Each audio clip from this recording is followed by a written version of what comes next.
Olá pessoal, tudo bem? Eu sou a Erika Vale e hoje a gente vai dar sequência ao nosso estudo sobre a música, a encenação e a capacidade de improvisação diante de uma execução musical, tá certo? Você sabia, gente, que o músico pode improvisar na hora que está executando uma determinada partitura de música? Ah, Erika, eu pensei que era só no teatro que os atores podiam fazer isso. Não, gente, na música também existe essa possibilidade, tá bom? Alguns estilos musicais, eles conseguem ceder esse espaço para os músicos. Na verdade, os próprios músicos, eles se dispõem a fazer essa improvisação, certo? Então, é uma forma de criatividade, de deixar a música de uma forma diferente. Ao invés de ser uma música sempre a mesma música, né? Na hora da improvisação, o músico consegue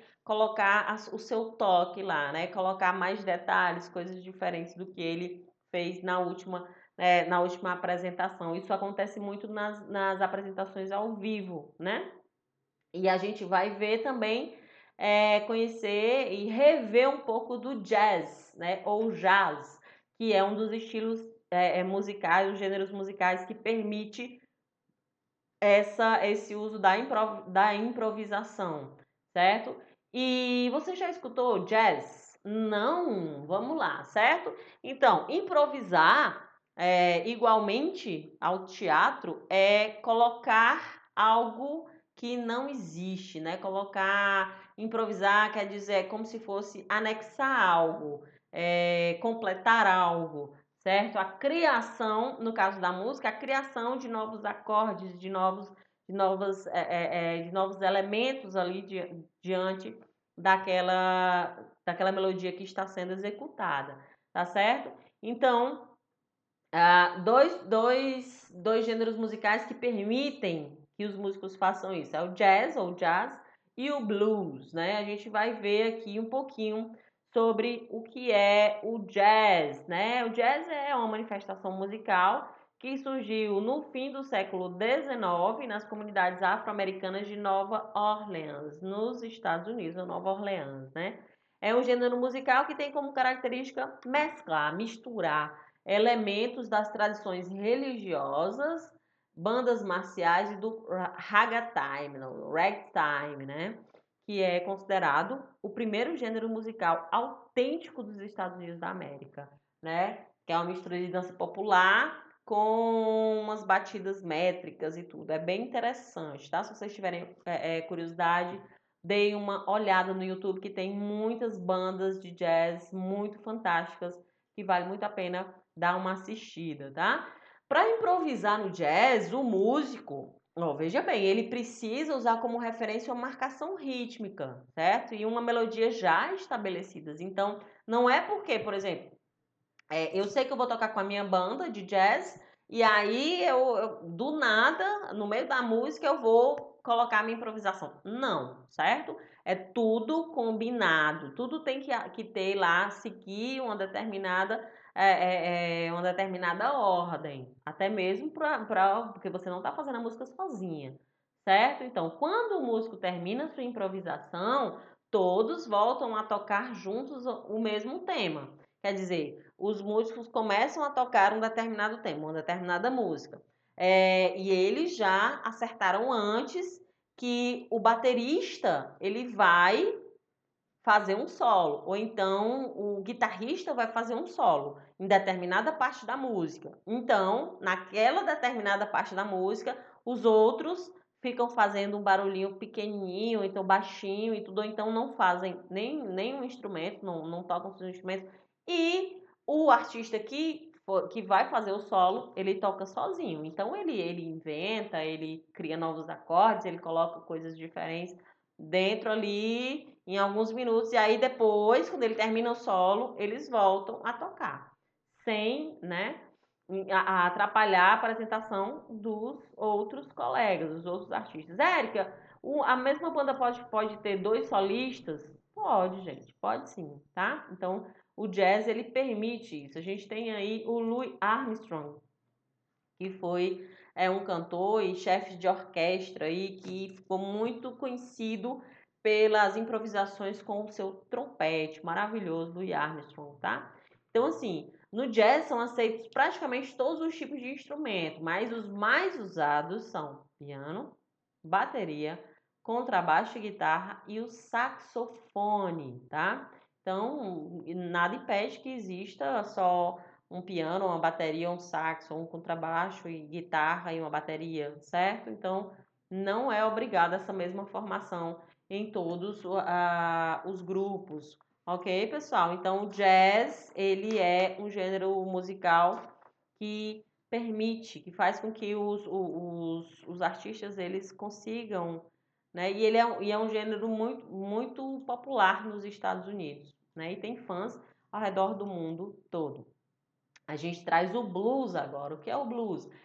É um termo, gente, utilizado para definir tanto uma forma musical quanto um estado emocional melancólico, um estado de tristeza, né? É difícil saber como surgiu esse estilo musical estadunidense.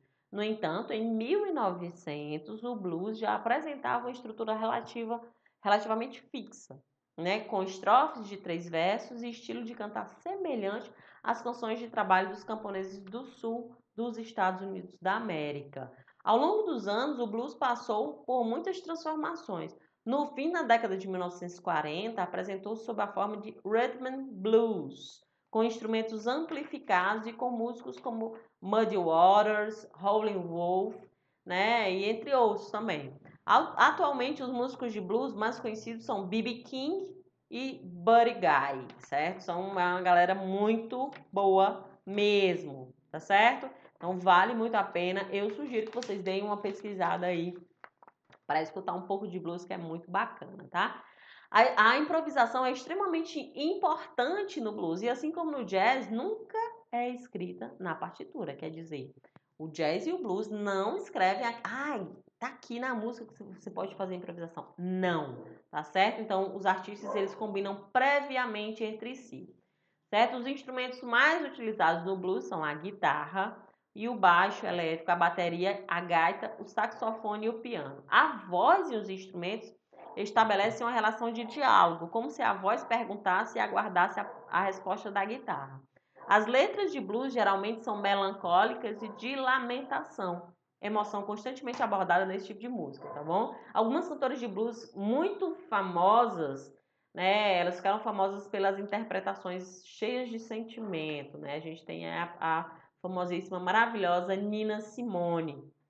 Nina Simone tem suas músicas regravadas até a atualidade. Ela se tornou um grande símbolo desse gênero musical, certo, pessoal? Então, assim, relembrando, jazz e blues permitem, sim, a improvisação. O jazz geralmente não possui o acréscimo de vocal, tá? Só o blues, ok? Então é uma das grandes diferenças também. E a sua ritmação também é diferente, ok? E nós temos, por último, aí a música aleatória, que é uma música casual, que faz parte também, não deixa de ser um tipo de música de improviso, certo? As escolhas de execução e interpretação ficam a critério de cada músico. Esse estilo musical muitas vezes apresenta uma grafia, que é a partitura, apenas simbólica, sem muitas definições para o intérprete, deixando o livre para improvisar. Certo? Então, o cantor que vai, o artista que vai cantar uma música aleatória, ele pode seguir algumas referências, mas na maioria das vezes ele cria ali na hora, tá certo? Então, esse senhor aqui, o John Cage, foi um compositor norte-americano e um dos principais compositores da música aleatória, tá? Ele era brilhante, tá bom? Então, nós temos aí um clássico que ele criou, que ele simplesmente revolucionou todo o cenário musical, né? Então ele colocou filosofias do Zen budismo, né? Colocou novos instrumentos, acrescentou novos instrumentos em suas criações musicais, certo? Sem seguir um determinado padrão, certo? Então, o John Cage é um dos grandes artistas representantes da música aleatória, ok, pessoal? E para finalizar, e não menos importante, nós temos a cantoria de repente, né? O repente, que é uma manifestação artística popular brasileira, né? É um gênero poético musical que apresenta geralmente dois cantores ali que travam uma espécie de diálogo, né? Em forma de poesia e de canto e de música, certo? Improvisando, geralmente um completa o improviso do outro, um completa o que o outro terminou de falar. E a gente encontra muito esses músicos de repente em alguns lugares turísticos, né, de Fortaleza. Eles vão geralmente com violão, às vezes com uma sanfona, né? Então, assim, isso varia muito. A música Desafio é uma música que ela está presente em diversas regiões do país. A gente citou esse aqui que a gente conhece muito nos locais de turismo da região Nordeste, especialmente de Fortaleza. Ok, pessoal? Então é isso. Fiquem bem. Muito em breve a gente se vê. Tchau, tchau.